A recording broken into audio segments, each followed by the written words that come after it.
This is enough for me. ഒരു പ്രാവശ്യം തലയാട്ടിയാൽ മതി. എന്തിനാ ഒരുപാട് പ്രാവശ്യം? എനിക്ക് മനസ്സിലായി, നീ എൻ്റെ ജീവിതത്തിലേക്ക് പ്രവേശിക്കുവാൻ തയ്യാറായി കഴിഞ്ഞുവെന്ന്. ഇതെനിക്ക് എഴുതരണം പ്ലീസ്.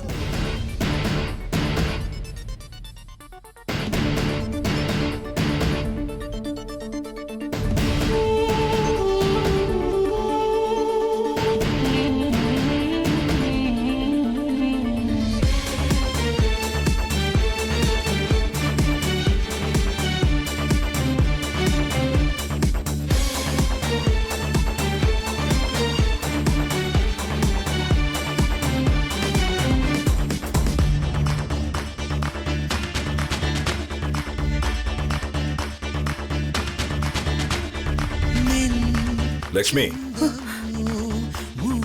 നീ എവിടെ പോവാ? എന്റെ ഏട്ടന്റെ അടുത്തേക്ക്. ഏട്ടന്റെ കൈ മുറിഞ്ഞിരിക്കല്ലേ, എന്തെങ്കിലും മരുന്ന് വെച്ചിട്ട് അതൊന്ന് കെട്ടിക്കൊടുക്കണം. നോക്ക് ലക്ഷ്മി, നിന്റെ ചേട്ടൻ കയ്യിലുണ്ടായ മുറിവിനെ കുറിച്ചല്ല വിഷമിക്കുന്നത്. ശിവാനിയുടെ കല്യാണം നിന്നുപോയാൽ നിന്റെ കല്യാണം നിന്നുപോകുന്നുള്ള വിഷമത്തിലാണ് ഇരിക്കുന്നത്. ഭാഗ്യത്തിന് പ്രദീപ് അവളെ കല്യാണം കഴിച്ചോളാന്ന് സമ്മതിച്ചതുകൊണ്ട് നിൽക്കാൻ പോകുന്ന കല്യാണം വീണ്ടും നടക്കുമെന്നുള്ള വിശ്വാസം ഉണ്ടായി. ശിവാനിക്ക് പ്രദീപിനെ കല്യാണം കഴിക്കാൻ സമ്മതമാണോ ഇല്ലയോ എന്ന് നിങ്ങൾ ആരും ചോദിക്കില്ലേ?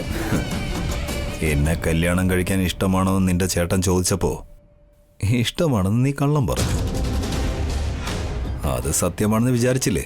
അതേപോലെ ശിവാനി പ്രദീപിനെ കല്യാണം കഴിക്കാൻ ഇഷ്ടമല്ലെന്ന് പറഞ്ഞ് ഇനി സത്യം പറഞ്ഞാലും ശരി, അത് കള്ളമാണെന്ന് എല്ലാവരും വിശ്വസിക്കൂ.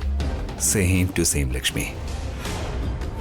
പെണ്ണുങ്ങളാണ് കാണാൻ സുന്ദരിമാര്, പക്ഷെ അവരുടെയൊക്കെ ജീവിതമല്ല തലതിരിഞ്ഞതായി മാറാറാണ് പതിവ്. ആരെങ്കിലും നോക്കിയാൽ നിങ്ങൾ പെണ്ണുങ്ങൾ സാരി നേരിടും. എന്നാൽ പാവം ആരെങ്കിലും വന്ന് അവർക്ക് നല്ലൊരു ജീവിതം വാഗ്ദാനം ചെയ്യുമെന്ന് പ്രതീക്ഷിച്ചാലും ആരും മുന്നോട്ട് വരില്ല. അതുകൊണ്ടാണ് അവരൊക്കെ അടങ്ങിക്കഴിയുന്നത്. അതിനി എന്ത് കാര്യമാണെങ്കിലും ശരി.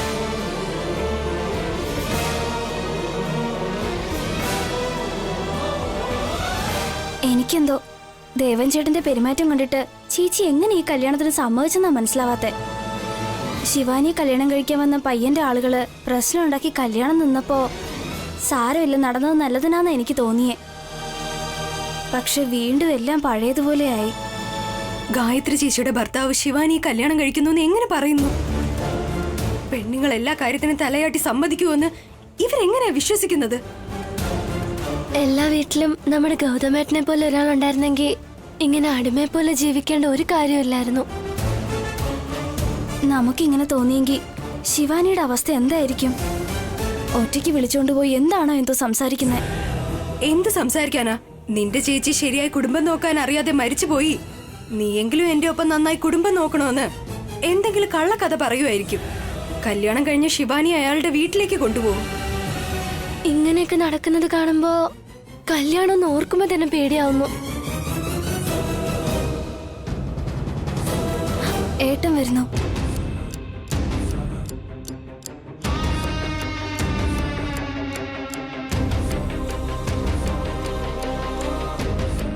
എന്തുപറ്റി മോളെ, നിങ്ങൾ വല്ലാതിരിക്കുന്നു? ഇനി എന്ത് സംഭവിക്കാനാ? ശിവാനിയുടെ കാര്യം ഓർക്കുമ്പോ നല്ല വിഷമമുണ്ട്. എന്ത് ചെയ്യാനാ മക്കളെ? ഈ സമൂഹം ഇപ്പോൾ പെണ്ണുങ്ങളെ കച്ചവട സാധനമായിട്ടാണ് കാണുന്നത്. പെണ്ണിൻ്റെ അഭിമാനത്തെ പരിശോധിക്കൽ, അത് ചോദ്യം ചെയ്യൽ, അത് ഫെയിലായോ പാസ്സായോ എന്ന് നോക്കൽ. നമ്മുടെ സംസ്കാരം ഇപ്പോൾ വളർന്ന് വളർന്ന് വലിയ ദുരന്തത്തിലേക്ക് പൊയ്ക്കൊണ്ടിരിക്കുക മക്കളെ. ഗായത്രിയുടെ ഭർത്താവ് പ്രദീപിനെ കുറിച്ച് ശിവാനിക്ക് നല്ല അഭിപ്രായമേ അല്ല. അവളുടെ ചേച്ചിയുടെ മരണത്തിന് ഇയാളാണ് കാരണമെന്ന് ശിവാനി എന്നോട് ഒരുപാട് തവണ പറഞ്ഞിട്ടുണ്ട് ഏട്ടാ. അങ്ങനെ പറഞ്ഞുകൊണ്ട് മാത്രം കാര്യമില്ല മോളെ, അതിനു വേണ്ട തെളിവുകളും വേണം. ശിവാനിക്ക് വേണ്ട വിധത്തിലുള്ള തെളിവ് കിട്ടുവാണെങ്കിൽ ഇതേപോലുള്ള രാക്ഷസന്മാർക്ക് ശരിയായ ശിക്ഷ കൊടുക്കാൻ പറ്റുമല്ലോ ഏട്ടാ? കിട്ടും, പക്ഷെ എപ്പോഴാ? അതിനുള്ള സമയം വരണ്ടേ? ഇതാണ് സത്യമെന്ന് പറഞ്ഞാൽ മാത്രം പോരാ, അത് തെളിയിക്കണം. ഇപ്പൊ തന്നെ ശിവാനിയെ കല്യാണം കഴിക്കാന്ന് പറയുന്ന ആള് നാളെ ഇനി അവളെ എന്ത് ചെയ്യുവോ ആവോ? ശിവാനി അതൊന്നും അത്ര പെട്ടെന്ന് സമ്മതിച്ചു കൊടുക്കുന്ന ആളല്ല. പക്ഷെ ഇപ്പോൾ അവളുടെ ഈ മൗനം എന്താണെന്നാണ് എനിക്ക് മനസ്സിലാവാത്തത്. പ്രദീപ് അവളെ സംസാരിക്കാൻ വിളിച്ചപ്പോൾ പെട്ടെന്ന് അവൻ്റെ കൂടെ പോവുകയും ചെയ്തു. അവൾ എടുക്കാൻ പോകുന്ന തീരുമാനം എന്താണെന്ന് ഒന്ന് മനസ്സിലാക്കണം.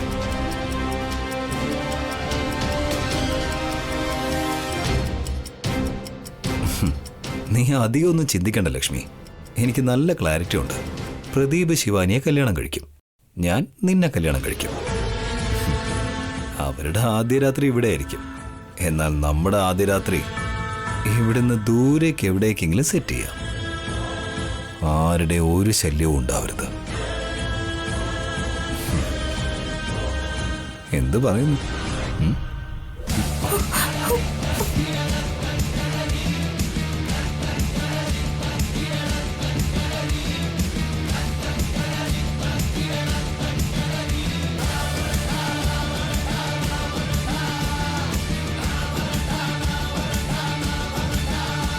ലക്ഷ്മി, ഫോറിൻ കൺട്രീസിൽ വേണോ അതോ വേറെ ഏതെങ്കിലും നാട്ടിൽ വേണോ എന്ന് അറിഞ്ഞിരുന്നെങ്കിൽ എനിക്ക് നേരത്തെ ടിക്കറ്റ് ബുക്ക് ചെയ്യായിരുന്നു കേട്ടോ.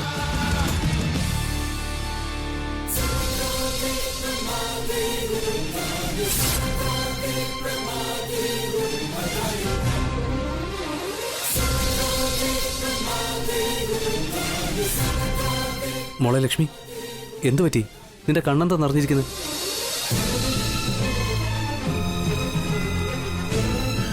മോളെ, ഞാൻ ചോദിച്ചത് കേട്ടില്ലേ? നിനക്കെന്താ പറ്റിയെന്ന്? ലക്ഷ്മി, എന്താണെങ്കിലും പറഞ്ഞോളൂ. എല്ലാവരും അറിഞ്ഞിരിക്കേണ്ട കാര്യമല്ലേ?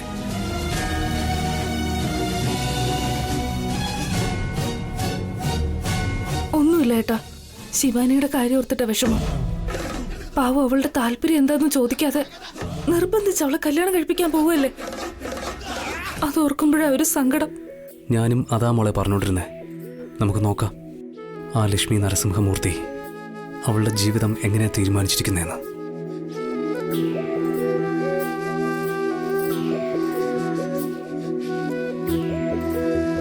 ശരിയാണ് അളിയ. നമുക്കൊന്നും ചെയ്യാൻ കഴിയില്ല എന്നുള്ള സാഹചര്യത്തിൽ എല്ലാം ദൈവത്തിലാണ് ഏൽപ്പിക്കേണ്ടത്.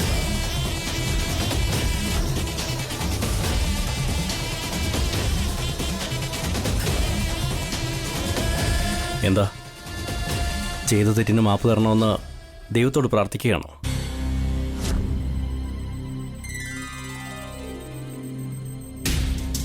ശരി, അത് വിട്ടേക്ക്. എന്താ എഴുതിയിരിക്കുന്നു നോക്കട്ടെ. നിന്റെ വിധിയാ എഴുതിയിരിക്കുന്നേ.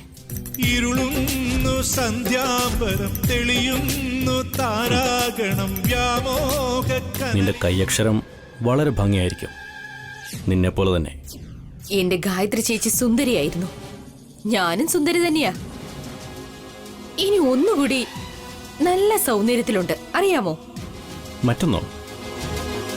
ചേച്ചിയും അനിയത്തിയും രണ്ടുപേരും മാത്രമല്ലേ ഉള്ളൂ. ഏയ്, ഇനിയൊരു അനിയത്തി കൂടെ ഉണ്ടോ? ഞാൻ പറഞ്ഞ മൂന്നാമത്തെ സൗന്ദര്യം നിന്റെ മരണമാണ്.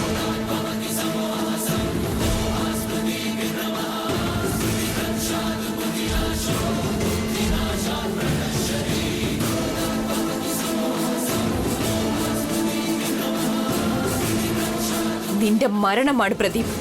നിന്റെ ശവത്തിന് സമീപം നിന്റെ പേര് പോലെ തന്നെ ദീപവും കത്താൻ പോവുകയാണ്. ഏയ്, ആർ യു ജോക്കിംഗ്? കല്യാണത്തിന് മുൻപ് തമാശ പറയുകയാണോ? നിന്നോട് എന്തിനാടാ ഞാൻ തമാശ പറയുന്നേ? എടാ എന്ന് വിളിക്കുന്നു.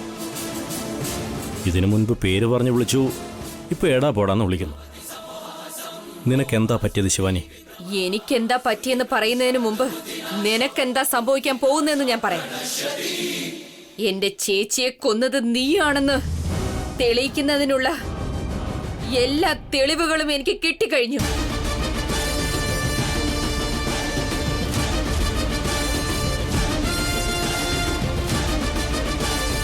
നീ ഒരു കൊലപാതകയാണെന്ന് കോടതിയിൽ എനിക്ക് വളരെ എളുപ്പത്തിൽ തെളിയിക്കാൻ കഴിയും. അതിനുശേഷം എന്റെ മരണത്തിനും ഒരു രീതിയിൽ നീയും കാരണമായിട്ടുണ്ടെന്ന് ഈ നാട്ടുകാരുടെ മുന്നിൽ സത്യം എന്താണെന്ന് തെളിയിച്ചുകൊണ്ട് ഉറപ്പായും നിന്നെ തൂക്കിലിടാനുള്ള വഴി ഞാൻ ഒരുക്കും.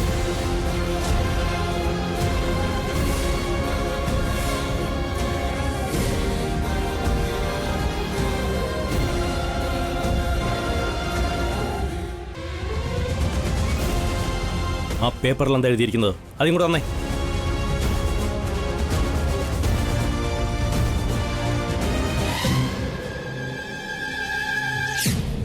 എടാ നായേ, നീ നായെപ്പോലെയാണ് മരിക്കാൻ പോകുന്നത്. നിന്നെ ഞാൻ കല്യാണം കഴിക്കണോടാ, യൂസ്ലെസ് ഫെലോ. നീ ചെയ്ത കുറ്റകൃത്യം തെളിയിച്ച് നിനക്ക് ശരിയായ ശിക്ഷ വാങ്ങിത്തരും.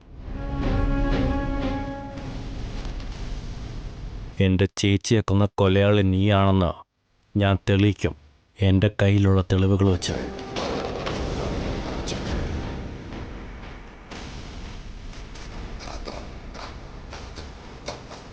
എന്താ, എന്ത് തെളിവ്? പറയ്, നിനക്കെങ്ങനെ തെളിവ് കിട്ടിയത്? നിന്നോടാ ചോദിക്കുന്നത്, പറയാൻ.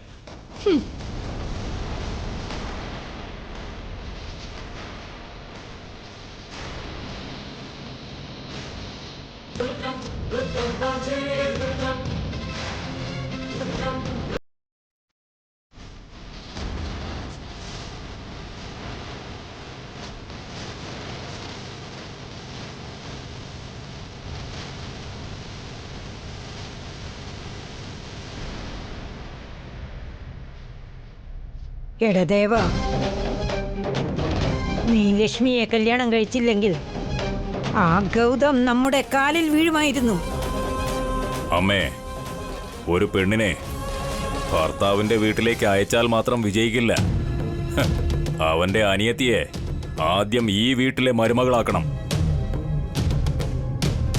അതിനുശേഷം ആ ഗൗതമിനെ എങ്ങനെയൊക്കെ ദ്രോഹിക്കുമെന്ന് അമ്മ കണ്ടോ? ചേട്ടാ, ഈ കല്യാണം നടന്നു കഴിഞ്ഞാൽ നമ്മളോടുള്ള ശത്രുത കുറയുമെന്ന് വിചാരിച്ചു. പക്ഷേ ചേട്ടൻ ഇങ്ങനെ സംസാരിക്കുന്നല്ലോ. അവൻ ചെറിയ പ്രായത്തിൽ എന്നെ ചെരുപ്പ് കൊണ്ട് എറിഞ്ഞവനാ.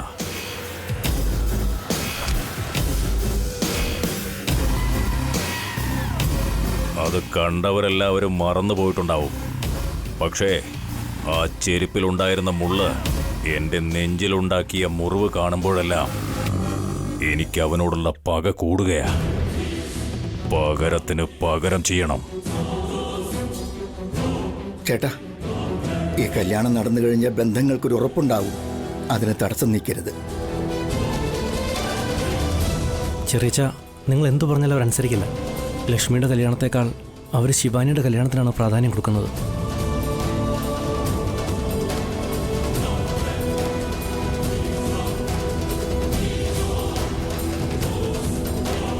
നിന്റെ കയ്യിലെന്താ ഉള്ളത്? പോയിസൺ.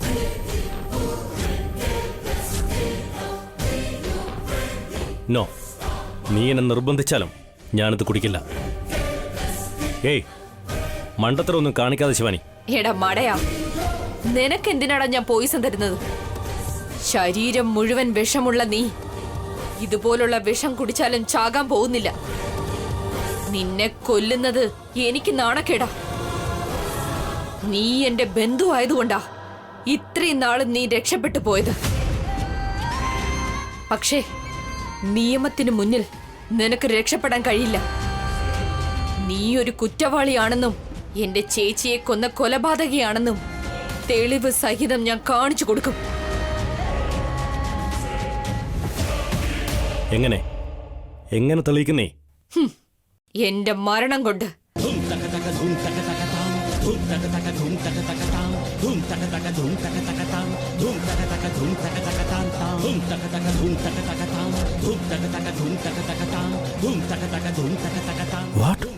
എന്റെ മരണം കൊണ്ട് നീതിപീഠത്തിന് മുന്നിൽ നീ ചെയ്ത കുറ്റങ്ങളെല്ലാം ഞാൻ തെളിയിക്കും.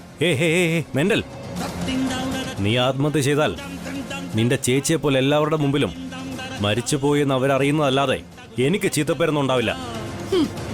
നീ അങ്ങനെയാണ് വിചാരിക്കുന്നതല്ലേ?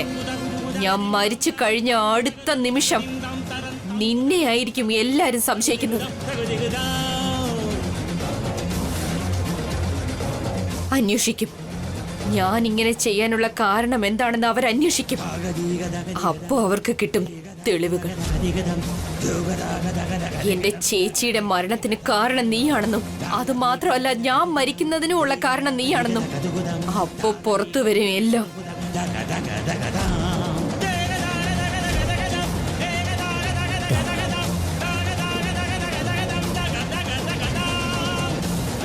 ശിവാനി, ശിവാനി പ്ലീസ്, ഞാൻ പറയുന്ന കേൾക്കാം. ഇതുപോലെ ആലോചിക്കാതെ ഒന്നും ചെയ്യരുത്. ശിവാനി, നടന്നതല്ല നടന്നു. നിന്നെ കല്യാണം കഴിച്ച് നല്ലതുപോലെ നോക്കിക്കൊള്ളാം. Shut up!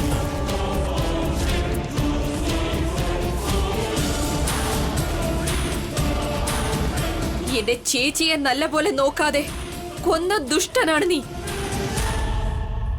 എന്നെ കല്യാണം കഴിച്ചിട്ട് എന്താ നീ ചെയ്യാൻ പോന്നെ?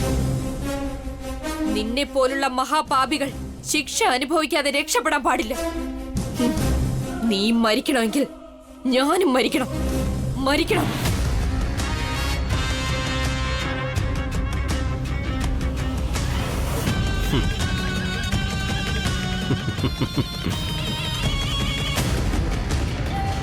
നോക്ക് ശിവാനി, മരിക്കണമെങ്കിൽ ഒരുപാട് ധൈര്യം വേണം.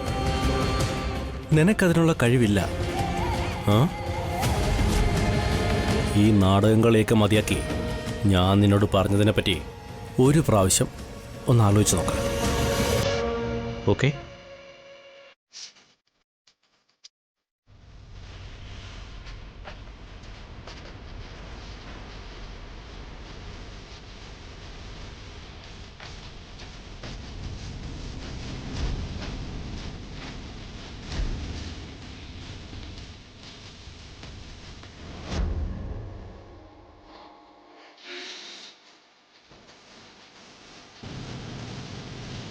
ഏയ് ശിവാനി, ശിവാനി, ഏയ്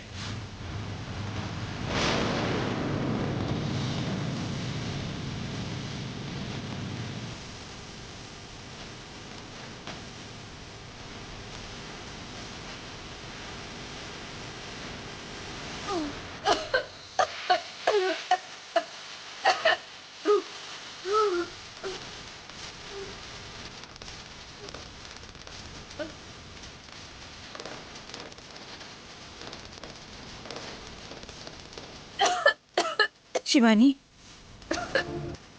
ശിവാനി, എന്തു പറ്റി മോനെ? നിന്നോടാ ചോദിച്ചത്, എന്താ പറ്റിയെന്ന് പറയേ. ആന്റി, ശിവാനി വിഷം കുടിച്ചു.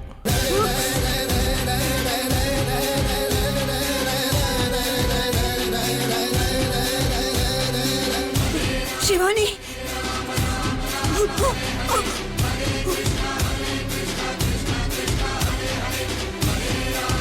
ശിവാനി, ശിവാനി, മോളെ ശിവാനി, എന്താ മോളെ ഇതൊക്കെ? എന്തിനാ ഇത് ചെയ്തത്? ശിവാനി, ശിവാനി, ചേച്ചി, വല്യമ്മ, ഗായത്രി ചേച്ചി, ശിവാനി, അയ്യോ ശിവാനി,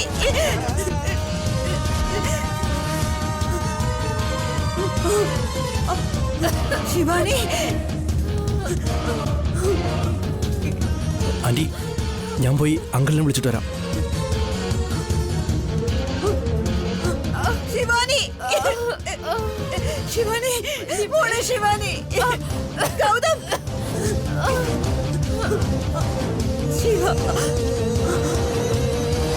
അമ്മായി, ശിവാനി, ഇതെന്താ പറ്റിയ? ഇവിടെ വിഷം കഴിച്ചു ഗൗതം.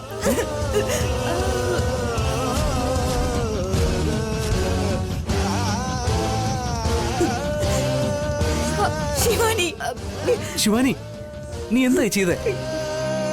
നീ എന്തിനു വേണ്ടിയാ ഇങ്ങനൊരു മണ്ടത്തരം കാണിച്ചേ?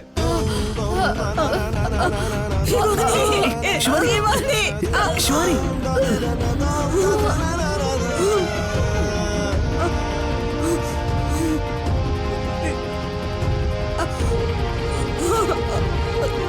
ശിവാനി, ഏയ് ശിവാനി, കണ്ണു ഉറക്ക് ശിവാനി. ശിവാനി, മോളെ ശിവാനി, നീ എന്താ ഈ ചെയ്തത്? ശിവാനി, അയ്യോ, ശിവാനി, കല്യാണം, ശിവാനി എഴുന്നേക്ക് ശിവാനി. കല്യാണത്തിന് എനിക്ക് ഇഷ്ടമല്ല. ഇല്ല. ചേച്ചിയുടെ ജീവൻ എടുത്ത ശിവാനി ശിവാനി ഏയ് ശിവാനി ശിവാനി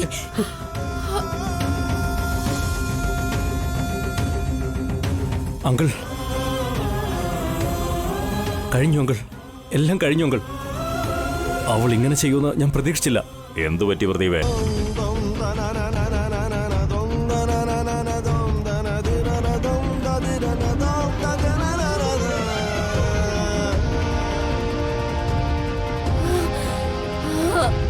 ശിവാനി ശിവാനി ശിവാനി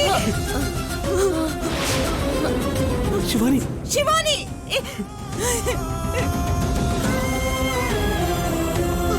ശിവാനി